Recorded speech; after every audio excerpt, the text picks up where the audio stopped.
வணக்கம். எங்கள் அன்பான பார்வையாளர்களுக்கு அவன் இவன் இதுதான் எங்கள் நிகழ்ச்சியின் தலைப்பு. இது எங்களின் முதல் அத்தியாயம். வணக்கம் நண்பர்களே, என் பெயர் அவன். வணக்கம் நண்பர்களே, என் பெயர் இவன். சாதி என்ற வார்த்தையை நீங்கள் கேள்விப்பட்டிருக்கிறீர்களா? இல்லை, ஆனால் இப்போது ஏன் இதை என்னிடம் கேட்கிறீர்கள்?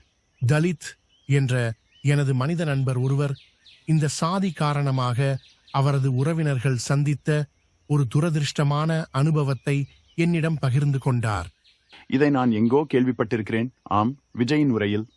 இங்க நம்ம தமிழ்நாட்டில் வேங்கை வயல்னு ஒரு ஊர்ல என்ன நடந்துச்சுன்னு நம்ம எல்லாருக்குமே தெரியும். சமூக நீதி பேசுற இங்க இருக்கிற அரசு அதுக்கு எந்த விதமான ஒரு நடவடிக்கை எடுத்த மாதிரியே எனக்கு தெரியலையே. இவ்வளவு காலங்கள் தாண்டி, இத்தனை வருஷங்கள் தாண்டி ஒரு துரும்ப கூட கிள்ளி போடலையே. ஆம், இருக்கலாம். ஆனால் நான் அதை கேட்டிருக்கிறேன். அங்கு ஜாதி வேறுபாடு காரணமாக தலித் உறவினர்கள் பயன்படுத்தும் தண்ணீர் தொட்டியில் உயர் சாதி நபர் ஒருவர் மனித மலத்தை கலந்துள்ளார். மேலும் இந்த பரிதாபகரமான சம்பவத்திற்கு காரணமானவர் அரசியல்வாதியும் கூட. கடவுளே, நாம் இவர்களை விட நாகரீகமானவர்கள் என்று நினைக்கிறேன், இல்லையா? இந்த சிக்கலை கேட்ட பிறகு நான் கூட அப்படித்தான் நினைக்கிறேன். சாதியின் பெயரால் இது போன்ற பல சம்பவங்கள் மனிதர்களுக்குள் நடந்து கொண்டே இருக்கிறது. பிறகு ஏன் இந்த சாதியை முதலில் உருவாக்கினார்கள்? எனக்கு அது பற்றி உறுதியாக தெரியவில்லை. ஆனால் சாதி பற்றி பேசும்பொழுது மனித குலத்திற்கு ஒரு சில நன்மைகள் மற்றும் பல தீமைகள் உள்ளன. அப்படியா? அவை என்ன? முதலில் நன்மைகளை பார்ப்போம். சமூக பாதுகாப்பு மற்றும் அங்கீகாரத்தை வழங்குகிறது. திருமண தேர்வுகளை தீர்மானிக்கிறது. மாநில கிளப், அனாதை இல்லம் மற்றும் நலன்புரி அமைப்பாக செயல்படுகிறது. சுகாதார காப்பீட்டு நன்மைகளை வழங்குகிறது. பின்னர் தீமைகள் என்ன? சரி, நீங்கள் ஏற்கனவே ஒரு மோசமான சம்பவத்தை கேள்விப்பட்டிருக்கிறீர்கள். ஆனால் இங்கே சாதியின் தீமைகள் உள்ளன. அவை திறமை அல்லது செல்வத்தை பொருட்படுத்தாமல் முன்னரே தீர்மானிக்கப்பட்ட நிலை. தேசிய ஒருங்கிணைப்பு மற்றும் தேசத்தை கட்டியெழுப்புவதற்கு தடையாக உள்ளது. பொருளாதார வளர்ச்சியை தடுக்கிறது. ஒழுக்கக்கேடான சமூக நடைமுறைகளுக்கு பொறுப்பு. தீண்டாமையை உருவாக்கியது. பெண்களுக்கு அநீதி இழைக்கிறது. குழந்தை திருமணம், வரதட்சணை முறை, பர்தா முறை போன்ற சமூக அவலங்களுக்கு வழிவகுத்தது. தடை செய்யப்பட்ட கல்வி, தொழில் மற்றும் ஒருவரின் மதத்தை பின்பற்றும் திறன்.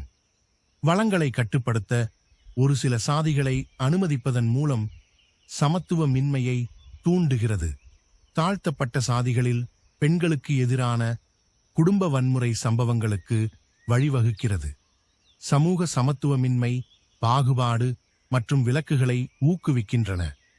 தாழ்த்தப்பட்ட மக்களுக்கு அடிப்படை மனித உரிமைகளை மறுக்கின்றனர். மேல் நோக்கிய சமூக இயக்கத்தை கட்டுப்படுத்துதல். போதும் போதும், பட்டியல் பெருசாகிக் கொண்டே போகிறது. பட்டியலை கேட்கும் போதே எனக்கு மயக்கம் வருகிறது. பாருங்கள், பட்டியலை கேட்டாலே உங்களுக்கு மயக்கம் வருகிறது. சாதியத்தால் மக்கள் பிரச்சனைகளை எதிர்கொள்வதை நினைத்து பாருங்கள். விஜயின் TVK 2026 ஆட்சிக்கு வந்ததும் இந்த பிரச்சனையை தீர்க்கும் என்று நம்புகிறேன்.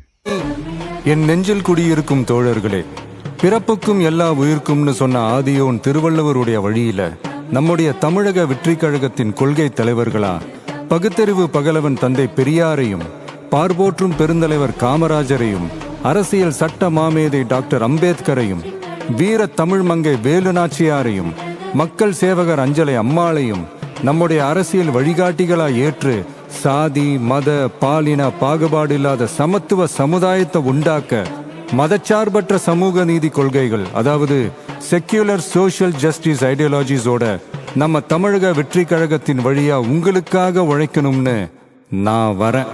அதையும் பார்ப்போம். யாரேனும் நல்லது செய்தால் அதை நாம் பாராட்டுவோம், இல்லையா?